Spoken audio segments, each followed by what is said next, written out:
প্রিয়জন হারানোর বেদনা কতটা যে কষ্টের, যে হারায় সেই বোঝে। উপার্জনক্ষম ব্যক্তিকে হারিয়ে মানবেতর জীবন যাপন করছেন পটুয়াখালীর শহীদ পরিবারের সদস্যরা। সরকারি সহায়তার আশ্বাস দেওয়া হলেও এখন পর্যন্ত না পাওয়ায় আক্ষেপ অনেকের।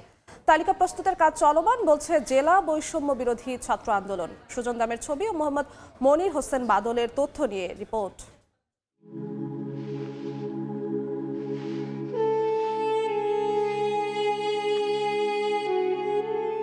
উঠানের মধ্যেই ছেলের কবর। আব্দুস সোবহান হাওলাদার শিশুকালের মতো এখনো সন্তানকে আগলে রেখেছেন। সময় পেলেই ছুটে যান ছেলের কবরে। জসিমউদ্দিনের গর্ভধারিণী মা তার চলে যাওয়ার বিষয়টি মেনে নিতে পারছেন না। সন্তানের কবরের পাশে কান্নাকাটি করেই দিন কাটে রাবেয়া বেগমের।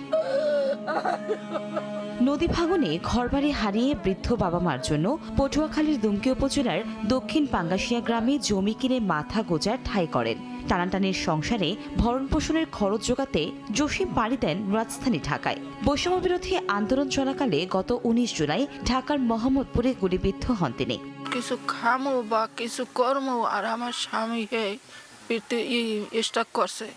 হ্যাঁ, আমার কোনো পথ নাই। আমি দাঁড়ানি করছি, আমার ছেলে গাড়ি চালাইছে, আন্দোলনে যাই মৃত্যু হয়ে গেছে। আমার তো আর এমন কোনো খানিদার লোক নাই। আপনাদের সাথে আমি কিছু সহযোগিতা চাই। প্রায় একই অবস্থা অন্য শহীদ পরিবারগুলোরও। প্রিয়জনকে হারিয়ে মুষড়ে পড়েছেন অনেকেই। মানুষের বাড়িতে কাজ করে রতন তরুয়া ও অর্চনা রানী দম্পতি ছেলেকে পড়াতে পাঠান চট্টগ্রাম বিশ্ববিদ্যালয়ে।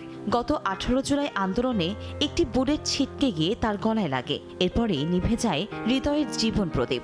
শহীদ হৃদয় তরুয়ার অবদান স্মরণে রাখতে তার নামে শহরে একটি চত্বরের নামকরণ করা হয়েছে। তবে সরকারি কোনো সহযোগিতা পাননি বলে জানান তারা। উনি সংসার চালাইছে, আমি মানুষের বাসায় কাজ করি, এই পয়সা দিয়ে এই বৈশাখ মাসেও আইছে। কয় মা, আপনার জন্যই আমি ওই ভার্সিটিতে গিয়েছি, আপনি এখনো এত কষ্ট করেন। আমার সেই পরিস্থিতি ভিক্ষা করার মতো। তো আমি ভয়ে আমি গভর্নমেন্টের কাছে একটাই দাবি করি, আমার চাওয়া পাওয়া, যে আমি যতদিন বেঁচে আছি ততদিন যেন আমি স্বাবলম্বীভাবে চলতে পারি। চোখে স্প্রিন্টারের আঘাত লেগে দৃষ্টিশক্তি হারিয়ে ফেলেন রাজন। চিকিৎসার খরচ দূরে থাক, এতদিনে কেউ যোগাযোগ পর্যন্ত করেনি বলে আক্ষেপ করেন তিনি। অনেক কিছু নাকি সহযোগিতা করতেছে, এটা করতেছে, কিন্তু আমার ফোন দেয়, এখান থেকে ফোন দেয়, ওখান থেকে ফোন দেয়, কিন্তু পরবর্তীতে কোনো ফোন দিয়ে ঠিকানা নিয়ে এই পর্যন্তই শেষ করে দেয় তারা।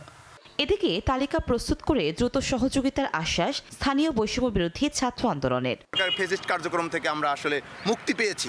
এটা এক ধরনের আমাদের নতুন করে মুক্তির স্বাদ দিচ্ছে। তারা ফাইল সাবমিট করেন এবং তাদের কাগজপত্র নিয়ে, প্রয়োজনীয় কাগজপত্র নিয়ে মেডিকেলে যে ভর্তি ছিল ডকুমেন্টস নিয়ে আমাদের সাথে যোগাযোগ করলে তাদেরকে এখনও যুক্ত করা হচ্ছে। ছাত্র জনতার আন্দোলনে পটুয়াখালীর 24 জন নিহত ও 64 জন আহত হয়েছেন। সময় সংবাদ, পটুয়াখালী।